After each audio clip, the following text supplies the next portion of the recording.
Culture G. Cultivez votre curiosité.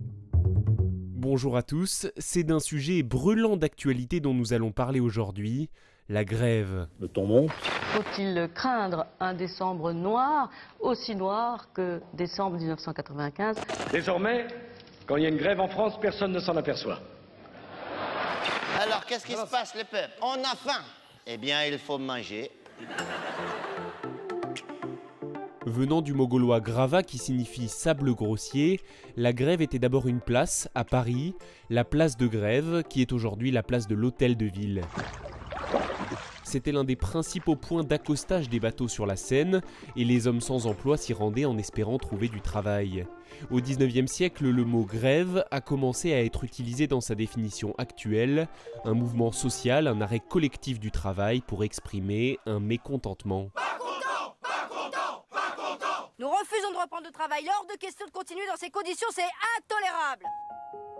En France, le droit de grève existe depuis 1864, mais jusqu'en 1946, les fonctionnaires français n'avaient pas le droit de faire grève, en application du principe de continuité du service public.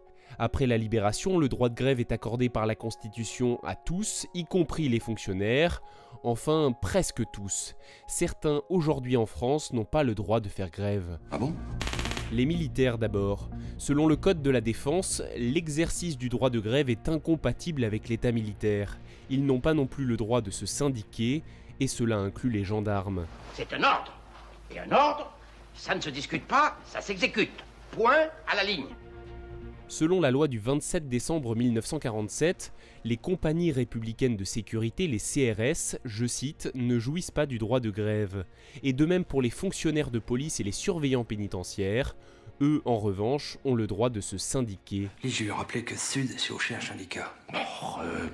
Enfin, il y a les magistrats judiciaires qui ont interdiction de mener toute action de nature à arrêter ou entraver le fonctionnement des juridictions. C'est la loi du 23 décembre 1958 sur le statut de la magistrature, et concrètement ça veut dire pas de droit de grève.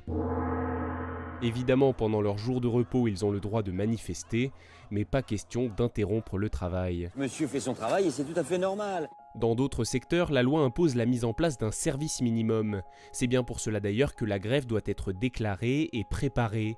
Cela concerne l'audiovisuel public, le secteur du nucléaire et bien sûr les transports.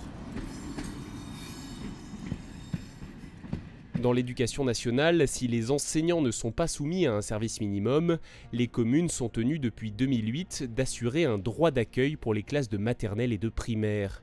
Et dans les hôpitaux, les grèves sont généralement symboliques puisque le personnel hospitalier peut être réquisitionné pour garantir la continuité des soins. C'est bien pour cela que beaucoup font la grève administrative. Ils ne remplissent plus la paperasse et ils travaillent avec un brassard en grève. Ils sont sympas ça. Ça va, ouais. D'après l'Institut de l'économie allemande, la France est le pays avec le plus de jours de grève pour 1000 salariés, 123 jours en 2016. Certains disent que la grève fait partie de la culture française. Dans de nombreux pays, elle se manifeste par le simple port d'un brassard comme au Japon, ou alors elle est tout simplement interdite. C'est le cas dans une cinquantaine d'États, notamment l'Iran, le Qatar, l'Arabie Saoudite ou encore la Corée du Nord. Merci d'avoir écouté cet épisode. N'hésitez pas à vous abonner au podcast s'il vous a intéressé et à parler de Culture G autour de vous. On se donne rendez-vous lundi prochain pour un nouveau récit.